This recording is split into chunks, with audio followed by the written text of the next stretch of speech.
नमस्कार, म राजीव खड्का। तपाईँ दियालो पोस्ट हेर्दै हुनुहुन्छ।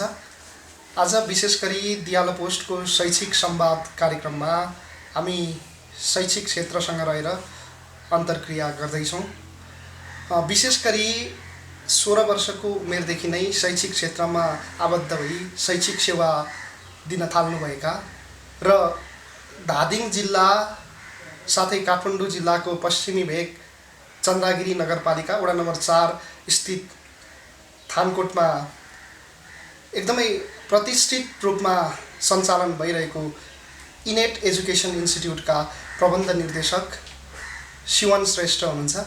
यहाँलाई शैक्षिक संवाद कार्यक्रममा स्वागत छ। धन्यवाद तपाईँ र सम्पूर्ण दियालो पोस्ट परिवारलाई। विगत लामो समयदेखि अझ 7-8 वर्षदेखि नै इनेटलाई एकदमै प्रतिष्ठित रूपमा सञ्चालन गर्दै आउनुभएको छ। भन्न मिल्छ कसरी शैक्षिक क्षेत्रमा शैक्षिक सेवामा तपाईँ आबद्ध हुनुभयो? अब 15 वर्षदेखि ट्युसनहरू पढाउँदाखेरि चाहिँ मलाई के लाग्यो भने आइटी सेक्टरमा चाहिँ मैले धेरै ठुलो एउटा स्कोपदेखि भनौँ, त्यस स्कोप देखेपछि मलाई चाहिँ यो आइटी सेक्टर प्लस कम्प्युटर व्यवसायमा अगाडि बढ्न मन लाग्यो र त्यसको अलावा व्यक्तित्व विकास भन्ने एउटा प्रोग्रामको मा पनि मलाई एउटा विशेष लगानी गर्न मन लाग्यो भने म यो सेक्टरमा आइपुगेँ। के छ इनेटका सेवा सुविधा जसका कारण चाहिँ हजारौँको भिडमा विद्यार्थीहरू चाहिँ इनेट प्रवेश गर्ने गर्दछन्, चाहे ब्रिज कोर्स ट्युसन कक्षा होस् या भाषा अनि कम्प्युटर कक्षाहरू, एकदमै ठुलो भिड हुने गर्दछ नि। सेवा सुविधा भन्दा पनि पहिलो कुरा भनेको हामीसँग भएको गुणस्तरीय शिक्षा र हाम्रो एउटा कोर टिम मेम्बर र म आफै पनि विद्यार्थीलाई के भन्छु भने किताबको 2वटा अक्षर कम पढेर केही हुनेवाला छैन र विद्यार्थीले सिक्नु भनेको समयानुकूल व्यवहार बाँच्ने तपाईँको कला सिक्नुपर्छ भनेर बसेको शिक्षा आर्जन गरेको मान्छे त्यही हुनाले म चाहिँ व्यवहारलाई व्यक्तिगत रूपमा व्यावहारिक शिक्षालाई चाहिँ जोड गरेको हुनाले विद्यार्थीमा विशेष आकर्षण भएको कारण यही हो। मैले अघि पनि कुरा जोडेँ, इनेट चाहिँ एकदमै प्रतिष्ठित शैक्षिक एउटा गन्तव्य नै हो हैन। अब यो गन्तव्य बनाउनका लागि पक्कै पनि तपाईँ एक्लैले त यो सम्भव रहेन होला, कोही न कसैको त साथ होला। के भन्नुहुन्छ, साथ दिने कोही छन्? विशेष त हामीले इनेट सञ्चालन गर्नु अगाडि हामीसँग सीमित स्रोत साधन प्लस लोड सेडिङको समस्या उतै पनि थियो। त्यो हुनाले एउटा कुरा के थियो भने साथभन्दा पनि मलाई चाहिँ एउटा कन्फिडेन्स के थियो नि, म कुनै काममा लागेपछि यो काम गर्छु भन्ने एउटा मेरो कन्फिडेन्स थियो।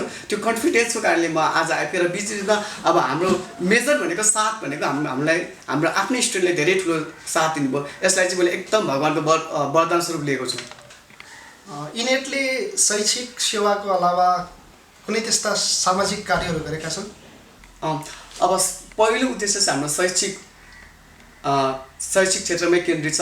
दोस्रो कुरा भनेको समाजसेवा भनेको हामीले अब नामै कमाउनलाई चाहिँ हामीले समाजसेवा गरेनौँ। एउटा समाजसेवा भनेको मनको सन्तुष्टि नै हो। त्यसको लागि चाहिँ मैले पनि लगभग यो 6-7 वर्षको दौरानमा धादिङ, मकवानपुर, काभ्रे, पलाञ्चोक, काठमाडौँ यताका कमजोर आर्थिक अवस्था भएका 500 जनाभन्दा बढी विद्यार्थीलाई निःशुल्क कलेज पढाउने काम गरिरहेको छु। त्यसको अलावा मैले विभिन्न स्कुल 50देखि 60वटा स्कुलमा गएर फ्री मोटिभेसन क्लासहरू सेमिनार दिएर विद्यार्थीलाई कसरी पढाइलाई नजिक गर्ने कुरा गर्न र विद्यार्थीलाई कसरी हुलमुलमा चाहिँ सर्फेस गर्ने भन्ने कुरा चाहिँ मैले निःशुल्क रूपमा सेवा प्रदान गरेको छु। र कतिपय ठाउँमा हामीले प्रोग्राम गरे बाबत हामीले डोनेसनहरू च्यारिटी सो गरेर 8-9 लाखसम्म हामीले डोनेसन पनि दिइरहेको छौँ। तर यस्ता कुराहरू मार्केटमा आउनुपर्छ जस्तो मलाई लाग्दैन कि शैक्षिक सेक्टर शैक्षिक केही कुरा अगाडि आओस्। के छ यो थानकोट क्षेत्रमा चाहिँ इनेट मात्र एउटा शैक्षिक संस्था हो, शैक्षिक गन्तव्य हो विद्यार्थीहरूको लागि, कि अरू पनि छन् र इनेट चाहिँ अलिक बढी मात्रामा जो प्रसिद्ध छ? के भन्नुहुन्छ? म चाहिँ यसरी यसलाई चाहिँ परिभाषित गर्न चाहन्छु। धेरै गन्तव्यमध्येको एउटा उत्कृष्ट गन्तव्य बन्न हामी सफल भएको छौँ विद्यार्थीको मायाले, र अरू संस्थाहरू पनि छन् है। हामी सबैले एउटा प्रतिस्पर्धालाई हामीले सम्मान गर्नैपर्छ। त्यो मध्येको एउटा राम्रो गन्तव्यको रूपमा चाहिँ मैले यसलाई परिभाषित गर्छु। काठमाडौँमा त्यस्ता थुप्रै शैक्षिक संस्थाहरू छन्, अझ भन्नुपर्दा इन्स्टिट्युसनहरू छन् जसले चाहिँ विद्यार्थी सङ्कलन गर्न सकिरहेको अवस्था नै छैन। तपाईँको यो इन्स्टिट्युसनमा चाहिँ विद्यार्थीको घुइँचो बढी छ। ती इन्स्टिट्युसनहरूले तपाईँले दिनुभएका जस्ता कुरा दिन नसकेका हुन् कि के हो? त्यसमा केही रहस्य छ? सर्वप्रथम म चाहिँ सम्पूर्ण इन्स्टिट्युट व्यवसायीहरूलाई के भन्न चाहन्छु भने तपाईँहरू पैसा कमाउनको लागि काम नगर्नुहोस्, काम गरेर पैसा कमाउने चाहिँ एउटा लक्ष्य राख्नुहोस्। तब तपाईँ राम्रो काम गर्नुहुन्छ, मानिसको ओहिरो त्यसै लाग्छ क्या। एउटा कुरा हाम्रो मानवीय स्वभाव के छ भने जहाँ घुइँचो छ त्यतिर हामी जाने हुन्छ क्या। त्यो भएर हामीले सर्वप्रथम हामीले युनिट सञ्चालन गर्दा 2 जना स्टुडेन्ट्सहरू हामीले स्टार्ट गरेका थियौँ र त्यो बेला हाम्रो उद्देश्य भनेको धेरैभन्दा धेरै स्टुडेन्ट कलेक्सन गर्ने, धेरै पैसा कमाउने थिएन। हाम्रो प्योर उद्देश्य स्टुडेन्टलाई कसरी राम्रो बनाउने भन्ने थियो र त्यसको त्यो 6-7 वर्षको सहयात्राको फलस्वरूपै आज हामीसँग हरेक वर्ष हामी 2000सम्मको स्टुडेन्ट पढाइरहेको छौँ। अहिले हाम्रो समाजमा अझ भन्नुपर्दा देश अनि विश्वमा नै कोरोना भाइरसको महामारी चलिरहेको अवस्था छ। यसले विभिन्न क्षेत्रलाई प्रभाव पारेको छ। अझ विशेष गरी भन्नुपर्दा शैक्षिक क्षेत्र चाहिँ ध्वस्त नै छ भन्न पनि सकिन्छ। कसरी चलाइराख्नु भएको छ आफ्नो संस्थालाई? जसरी घर भाडाको कुरा होला, स्टाफ खर्चको कुरा होला। अब कस्तो छ भने यो कोरोनाले सबसे ठुलो प्रभाव स्वास्थ्य क्षेत्र, त्यसपछि शिक्षा क्षेत्रलाई यसरी ध्वस्तै बनाएको छ। अझ मैले थाहा पाएँ अनुसार धेरै इन्स्टिट्युटहरू त बन्द हुने क्रममा छन्। आर्थिक समस्या छ, भाडा तिर्न सकेको छैन, रेन्ट तिर्न सकेको छैन, विद्यार्थीहरूको कलेक्सन भनेको निलेछ। यो अवस्थामा मेरो चाहिँ के थियो भने हामीले अनलाइनबाट पनि कम्प्युटर क्लास सञ्चालन गर्न सक्छौँ। अनलाइनबाट हामी चाहिँ एउटा मोटिभेसन सेमिनारहरू गऱ्यौँ र अनलाइनबाटै हामीले एडभर्टाइजमेन्ट गऱ्यौँ, अनलाइनबाटै हामीले स्टुडेन्ट कलेक्सन गऱ्यौँ र जुन हामीले पहिला कमाएको फन्डहरू, जुन हामीले कलेक्सन गरेर राखेको फन्डलाई यो बेला हामीले युटिलाइज गऱ्यौँ र त्यो हुँदा पनि हाम्रो इन्स्टिट्युटमा अब यो विकराल अवस्थामा हाम्रो इन्स्टिट्युट नाफामै गयो र यो स्थिति हुँदा पनि हामीले चाहिँ समाजसेवामा 2 लाख जति पैसा हामी चाहिँ कलेक्ट गर्न सकेका छौँ है बच्चाहरूको लागि। र अरू कुरा भनेको विद्यार्थी आएपछि उच्च जोखिम हुने हुँदाखेरि हामीले चाहिँ सकभर सामाजिक दूरी कायम गरेर हुन्छ कि, दोस्रो नम्बरमा सेनिटाइजर युज गरेर हुन्छ कि, मास्क युज गरेर हुन्छ कि, अथवा कुनै उपाय अपनाएर हुन्छ कि विद्यार्थीलाई यहाँ पढ्न आउने ढुक्क साथ हामीले पढ्न सक्ने इन्भाइरोमेन्ट गरेर प्यारेन्ट्सको स्वीकृति लिएर हामीले बिस्तारै सञ्चालन गरेको थियौँ। त्यो योजना अनुसार स्टुडेन्ट्स आए पनि तर के भयो भने यो लकडाउनको प्रभावले अब सोचे जस्तो कलेक्सन चाहिँ भएन। तर हाम्रो संस्थालाई पुग्ने सम्पूर्ण आर्थिक अवस्थालाई कस्तो अप्ठ्यारो पर्ने अवस्था चाहिँ आएको छैन, किनकि हामीसँग पहिला पनि फन्ड थियो र अहिले पनि हामी चाहिँ हाम्रो सोसल क्लबबाट चाहिँ हामीले बाहिरबाट विदेशबाट पनि थुप्रै पैसाहरू आइरहेको हुन्छ। यसरी हामीले चलाइरहेको छौँ र अझ पनि हामीले चाहिँ क्लबलाई यो सोसल क्लबलाई हाम्रै युनिटको मार्फत चाहिँ सोसल क्लबलाई अझै एक्टिभ बनाएर चाहिँ हामीले लैजाने विचार गरिरहेको छौँ। र अझ अर्को कुरा के बुझ्नुहुन्छ भने हामीले यो कोरोनाको महामारी आएपछि हामीले 50% स्टुडेन्ट हामीले जति एडमिसन उनीहरूलाई हामीले फ्री नै पढाएका छौँ र बाँकीको 50%लाई हामीले 50% भन्दा बढी चार्ज पनि लिएका छौँ। त्यो हुनाले पहिला भन्दा सस्तोमै पढाएर हामीले चाहिँ एउटा नाफामै लगिरहेको छौँ संस्थालाई। भनेपछि घाटा भएन? घाटा छैन। तर विभिन्न इन्स्टिट्युसनहरू त घाटा कतिपय त बन्द गर्नुपर्ने अवस्थामा पुगेको छ। के भन्नुहुन्छ, के सल्लाह दिनुहुन्छ ती सञ्चालकहरूलाई? अब के हुन्छ भने सबसे ठुलो कुरा भनेको तपाईँको आत्मबल हो। हेर्नुहोस्, तपाईँले आत्मबल जित्नु कस्तो जस्तोसुकै अवस्थामा नि तपाईँले टप गर्न सक्नुहुन्छ। एउटा कुरा के बुझ्नुहोस् भने सहज परिस्थितिमा त जो पनि अगाडि बढिहाल्छ। मान्छे भएपछि असहज परिस्थितिमा अगाडि बढ्न सक्नुपर्छ र त्यसको लागि हिम्मत चाहिन्छ, काममा कन्टिन्युटी चाहिन्छ। किनकि व्यवसायिकहरूले अब नाफाको सपना देखिन्छ भने उसले घाटा पनि बेहोर्न सक्नुपर्ने एउटा क्षमता चाहिँ राख्नुपर्छ र हामीले कमाएको कतिपय पार्टहरूलाई हामीले चाहिँ सेभिङ गर्नुपर्छ भन्ने कुरा चाहिँ मजाले बुझ्नुपर्छ। कमाइको केही पर्सेन्ट चाहिँ सेभिङ गर्नै पर्छ। यो महामारीले मैले विशेष गरी अघि यो इन्स्टिट्युसनहरूको मात्र कुरा गरेँ, यो शैक्षिक संस्था विशेष गरी निजी विद्यालयहरूलाई पनि उत्तिकै प्रभाव पारेको अवस्था छ। कतिपय शिक्षकहरूले आफ्नो तलब नपाउने अवस्था छ भने अब हुन त उहाँहरूलाई प्यारेन्ट्सहरूले फी पनि तिर्नुपर्ने अवस्था होला। त्यो प्यारेन्ट्सहरूलाई त्यस्तै अवस्था नाजुक भएको कारणले गर्दा नै उहाँहरू फी तिर्न सक्नुभएको अवस्था छैन। किनभने निजी विद्यालय भनेको ती फीमा नै निर्भर भएर चल्ने संस्था हो। अब ती संस्थाहरू पनि अलि अप्ठ्यारो परिस्थितिमा पुगेको हामी देख्न सक्छौँ। ती निजी विद्यालयका सञ्चालकहरूलाई चाहिँ यसो गरिदिनु भएदेखि चाहिँ अझ राम्रो हुन्थ्यो, अझ व्यवस्थित हुन्थ्यो है भन्ने केही सल्लाह छ तपाईँसँग? अब निजी विद्यालय भन्दा पनि निजी विद्यालयमा पढ्ने स्टुडेन्ट्स प्लस अझ मर्कामा त टिचरहरू छ 5 महिनादेखि 6 महिनादेखि तलब खान पाएको छैनन्, घरमा गाह्रो छ। र त्यही पनि निजी विद्यालयले जुन किसिमको अनलाइन क्लासहरू सञ्चालन गर्नुभएको छ है, त्यसमा चाहिँ एकदम खुसी छु। एउटा पढाइलाई चाहिँ जस्तो परिस्थिति छ त्यसै अनुसार चलाउन सक्नु भइरहेछ र अनलाइन क्लास गर्दा पनि कस्तो हुन्छ अनि सबैसँग त्यो पाउच पुग्दैन है, सबैको हातमा त्यो इन्टरनेटको पाउच नहुन सक्छ। अब यो चाहिँ कस्तो हुन्छ भने अब हुनेको हातमा पुग्ने भयो, नहुनेको हातमा नपुग्ने भयो। त्यही पनि कस्तो एउटा उखान छ भने नहुनु भन्दा त कानुनमा जाति हुने जस्तो यो अनलाइन क्लासले यो स्थितिलाई केही रूपमा चाहिँ ह्यान्डल गरेको छ र स्कुलको कुरा गर्नुपर्दा त ज्यादै दयनीय अवस्था छ किनकि मेरो व्यक्तिगत हिसाबले 30% देखि 40% स्टुडेन्ट्स चाहिँ बोर्डिङ स्कुलको डेफिनेटली घट्नेवालामा छ। अर्को कुरा भनेको टिचरलाई अब टाइममा तलब दिन नसक्नु, प्यारेन्ट्सले पैसा नदिनु, यस्तो कुराले गर्दा एउटा पढाउने टिचरको चाहिँ एउटा मानसिक अवस्था नै अब एउटा सन्तुलनभन्दा बाहिर पनि पुग्न सक्छ क्या। त्यो हुनाले उनीहरूमा त्यो जुन इन्ट्रेस्टले प्यासनले काम गर्न सक्थ्यो त्यो प्यासनले काम गर्ने इन्ट्रेस्ट पनि छैन। त्यो हुनाले अब चाहिँ निजी विद्यालयहरूले केही राम्रो अब प्रोग्राम प्याकेज है एउटा ल्याएर चाहिँ अगाडि बढ्नुपर्छ मेरो विचारमा चाहिँ। तपाईँले अनलाइन कक्षाहरूको पनि कुरा जोड्नुभयो, के त्यो अनलाइन कक्षाले सम्पूर्ण विद्यार्थी विशेष गरी जुनसुकै वर्गका विद्यार्थीलाई समावेश गर्न सकेको छ त? डेफिनेटली छैन, किनकि फर्मल क्लास जस्तो अनलाइन क्लास हुँदैन। अर्को के पनि देखियो भन्दाखेरि एक त सबै विद्यार्थीहरूमा स्रोत र साधनको कमी छ।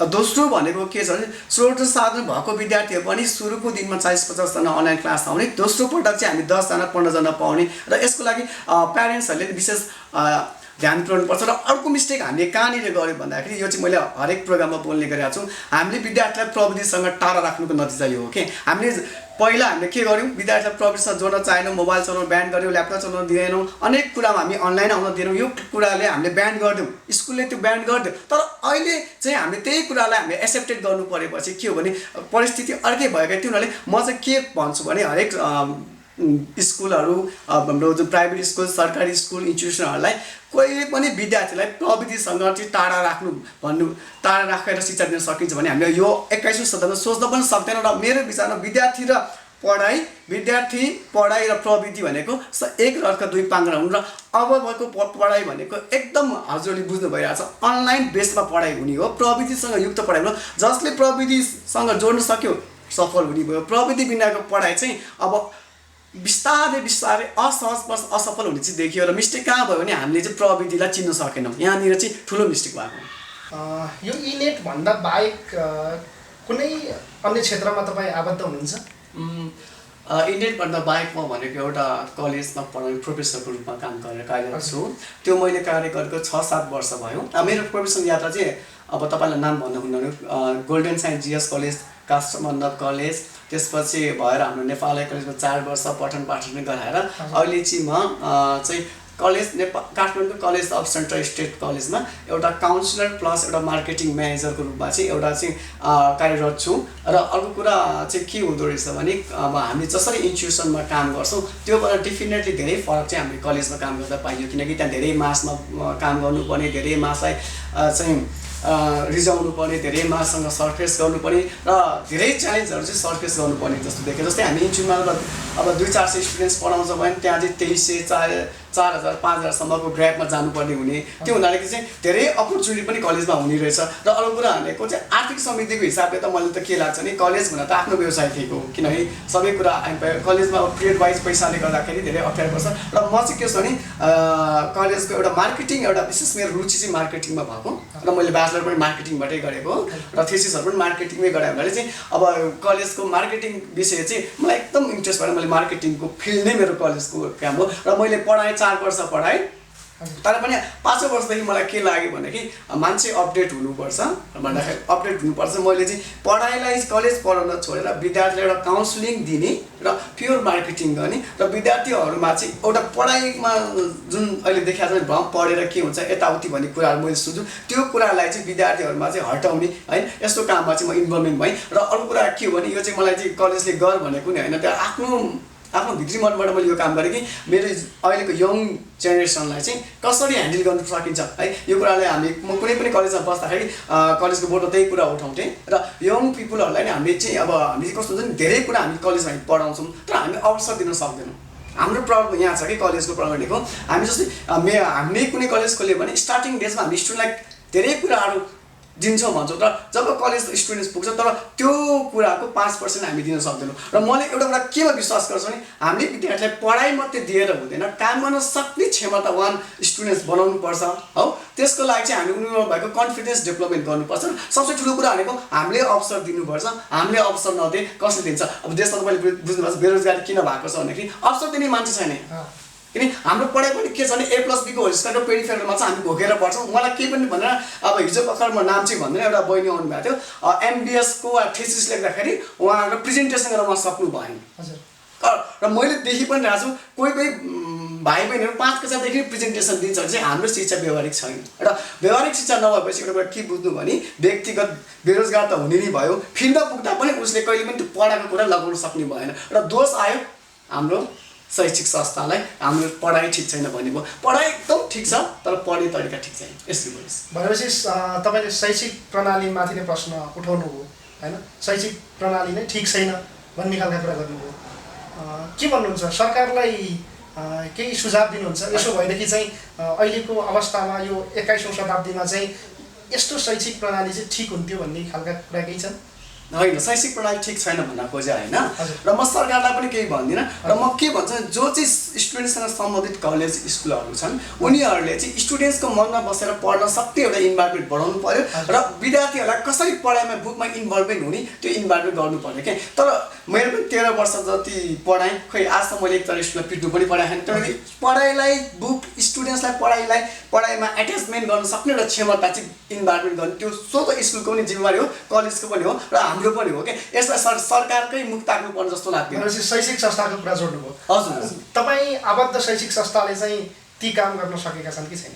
हेर्नुहोस्, अब किनभने तपाईँ आफै नै आबद्ध हुन्छ होइन, तपाईँले यही विषय जोड्नु भएको छ होइन, तपाईँको भूमिका के छ? अब हाम्रो पछिल्लो अघिल्लो काम गरेको संस्थाहरूमा चाहिँ मेरो पनि मैले कोसिस गरेँ हो, भएको पनि हो, नभएको हो भन्न सक्दिनँ होइन, भएको पनि हो होइन। स्टुडेन्ट सेटिस्फाई पनि भएको, स्टुडेन्ट चित्त पनि बुझ्या हो। तर के भयो भन्दाखेरि सबै कुरा पहुँचमा थिएन। तर अहिले म इन्भल्भमेन्ट भएको संस्थाको पहिलो मेरो टार्गेट भनेको स्टुडेन्ट्सलाई कसरी चाहिँ व्यवसायमुखी पढाइ पढ्ने हो। जस्तै तपाईँले देख्नु भएको छ नि, कम्प्युटरमा स्कुल +2मा कम्प्युटर साइन्स, HM हो, यस्ता सब्जेक्टहरूको प्र्याक्टिकल सब्जेक्ट हुने, यो सब्जेक्टले त उनीहरूलाई जब ओरिएन्टेड गर्न सक्छ। त्यो सब्जेक्टलाई हामीले कसरी चाहिँ एउटा फोकसिङ लाइनमा ल्याएर हामीले गर्न सक्छौँ। जस्तै के देख्यो भने कम्प्युटर साइन्स पढ्ने स्टुडेन्ट्सहरूले ल्याबमा जान नपाउने, BHM पढ्ने स्टुडेन्ट्सहरूलाई त खाना पकाउन नआउने, तपाईँको मास कम्युनिकेसन लिने सब्जेक्ट स्टुडेन्ट्सहरूलाई बोल्न नसक्ने, भनेपछि व्यावहारिक शिक्षा भएन, कतै पनि कुनै पनि कर्ज भएन, घोकन्ते भयो। र अरू कुरा भनेको एडभर्टाइजमेन्ट प्रणालीमा गयो कि विद्यार्थीहरू पनि पढाइ पनि सबै थ्योरी बेस भयो। थ्योरी भयो। र अरू कुरा के भने रिजल्ट आउटपुट पनि हाम्रो के भयो भन्दाखेरि पर्सेन्टेज नभए प्र्याक्टिकल रिजल्ट आउटपुट भएन। र प्र्याक्टिकल मार्क्स पनि कलेजले दिने भएपछि त्यसपछि त्यति बल लगाउनु विद्यार्थी पनि जिम्मेवार भएनन्। विद्यार्थी त शैक्षिक संस्था आफैले प्र्याक्टिकल मार्क्स हालेर पठाएपछि त विद्यार्थी जिम्मेवार रहने कुरा नै भएन, किनभने मार्क्स पाइहालिन्छ भन्ने सोचाइ पनि त हुन्छ नि। त्यो विद्यार्थीलाई दोष दिने विषय नै होइन पहिलो नम्बरमा, किनभने यो त सम्बन्धित शैक्षिक संस्थाले ध्यान पुर्याउने विषय हो। अब मैले बच्चा म जसरी पाल्नुपर्छ नि त्यो त सही हो नि। त्यसपछि विद्यार्थी कुनै पनि शैक्षिक संस्था विद्यार्थी भर्ना गरेपछि विद्यार्थीको सम्पूर्ण जिम्मेवारी त उसले लिनु पर्यो। र विद्यार्थीलाई कतातिर चाहिँ मोबिलाइज गर्ने भन्ने कुरा त शैक्षिक संस्थाको हातमा हुन्छ।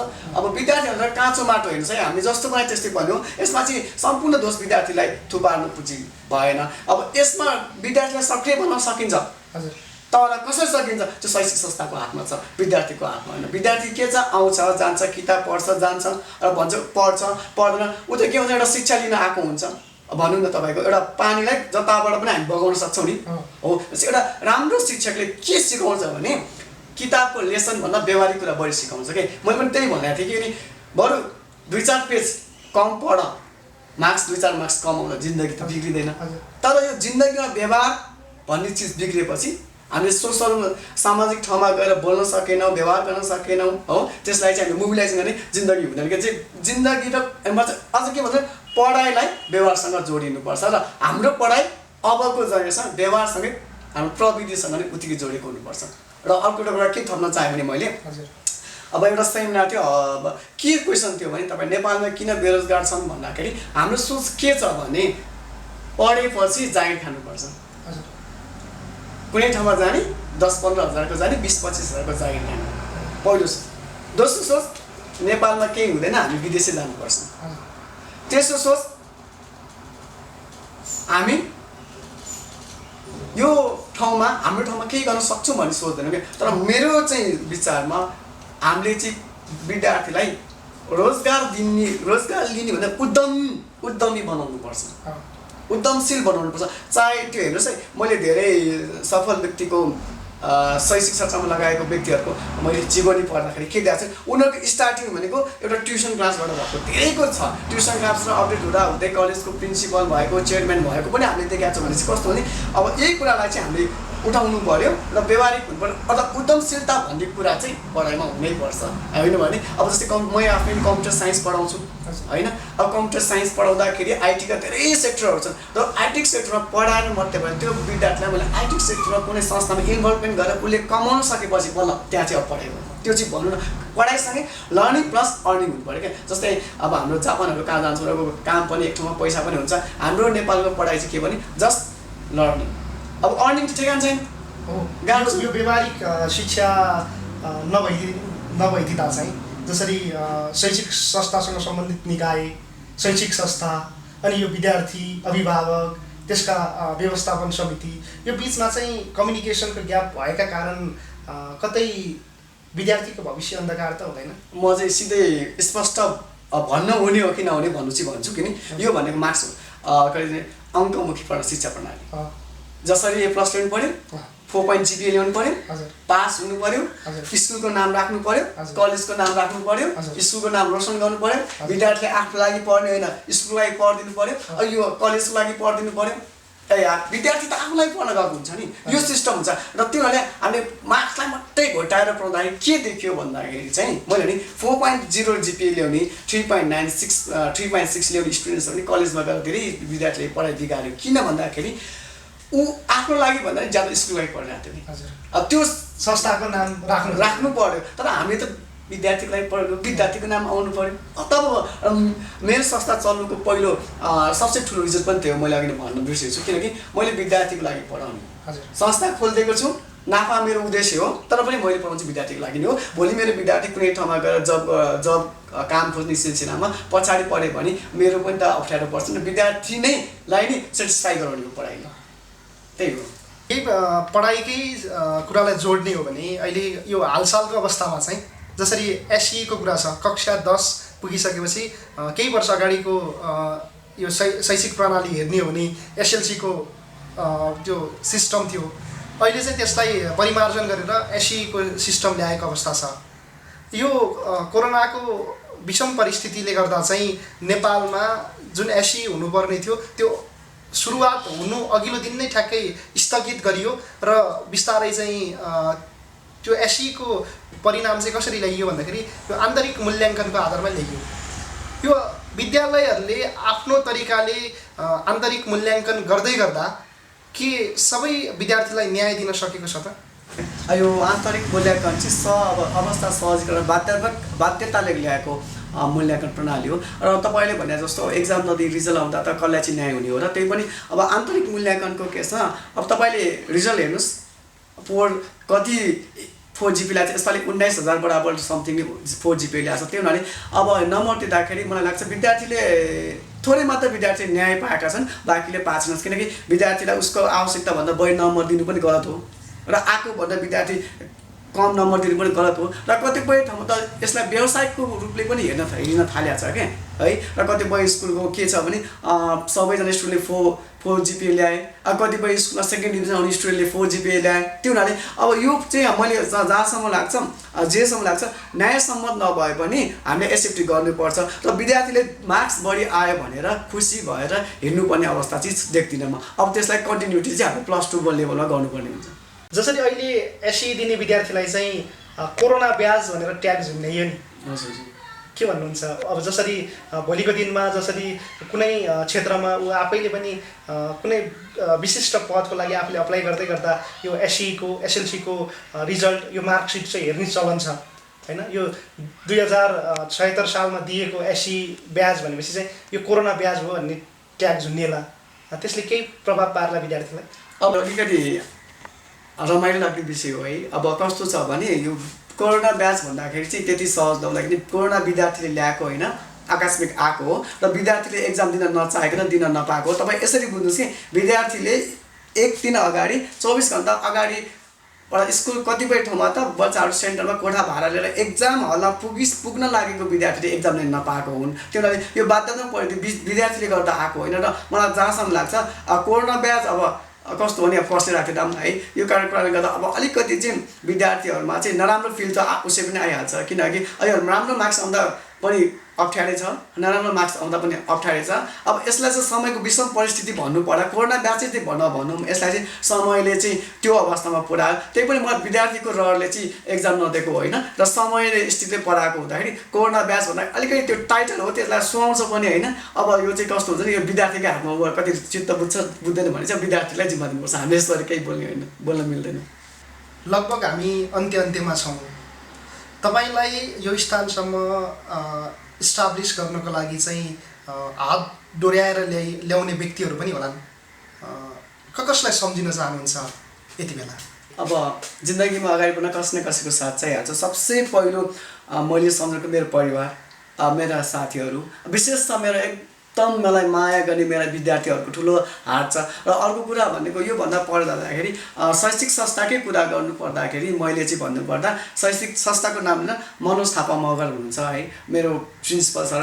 उहाँको चाहिँ मलाई यहाँसम्म ठुलो देन छ होइन। यदि मनोज थापा मगर सर यहाँ नहुँदा म हुने थिएन। उहाँले अब हरेक लाइफमा एकदम हामी चाहिँ एउटै सिक्काका दुई पाटा जस्तो छौँ। यदि मलाई एउटा कुरा चाहिँ जहाँ पनि म भन्छु यदि मनोज सर यहाँ नहुने हो भने अब शिवन सर नहुने हो र उहाँको ठुलो अतुलनीय योगदान छ। सायद यो जिम्मा त्यो ऋण तिर्न सकिँदैन होला सायद है, म चाहिँ यसो भन्छु। अन्त्यमा यो भिडियो हेर्ने दर्शकहरूलाई के भन्न चाहनुहुन्छ? अब अहिले कोरोनाको समय पनि छ, त्यो हुनाले म यो सुन्ने सबै दर्शकवृन्दलाई के भन्छ आफ्नो सुरक्षाले घरमा बस्नुहोस्, होम क्वारेन्टाइनमा बस्नुहोस्, बाहिर ननिस्किनुहोस्, किनकि अब यो आफ्नो व्यवसाय भनेको त ज्यान बचेपछि हुने हो। र त्यही भएर म के चाहन्छु व्यक्तिगत तर्फबाट अहिले चाहिँ तपाईँहरू काहीँ न काहीँ स्टे होम है, घरै बसेर पारिवारिक समय इन्जोय गर्नु होला, किनकि एउटा हामी पारिवारिक समय पनि पाएको छौँ। यति नै हो। दियालो पोस्टलाई अमूल्य समय दिनुभयो त्यसको लागि यहाँलाई धन्यवाद। तपाईँलाई पनि दुई चार शब्द बोल्ने अवसर जुटाउनु भयो होइन। विकराल परिस्थितिमा पनि आएर यसरी आफ्नो मनमा भएको कुरा व्यक्त गर्ने टाइम दिनुभयो, त्यसलाई म भित्र मध्ये आभारी छु। हस्।